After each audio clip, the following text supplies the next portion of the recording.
The miracle of Hazrat Qatadah's eye being restored. Hazrat Qatadah ibn Nu'man, may Allah be pleased with him, was a companion of the Prophet Muhammad.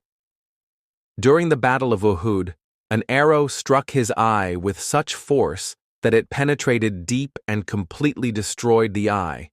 It was reduced to a shredded mass of flesh, like minced meat.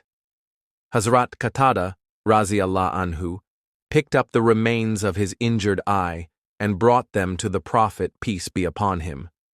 He said, "O Messenger of Allah, my eye is lost.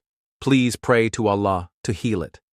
The Prophet asked him, "Would you prefer your eye back or paradise?"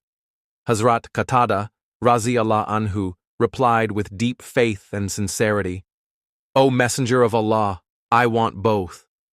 There is no shortage in Allah's treasures. I want my eye restored, and I want paradise.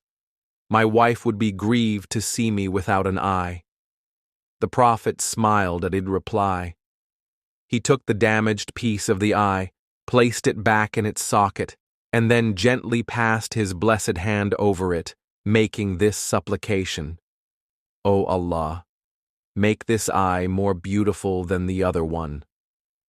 As soon as the Prophet lifted his hand, the eye was completely healed. In fact, it had become more beautiful and more radiant than the other eye. The lesson: Allah is Ash-Shafi, the healer. He can do whatever He wills. Nothing is beyond His power. Through the Prophet's supplication, Allah not only restored Hazrat Qatadah's, Razi anhu, sight, but made the damaged eye better than before, a clear sign of divine mercy and miraculous healing.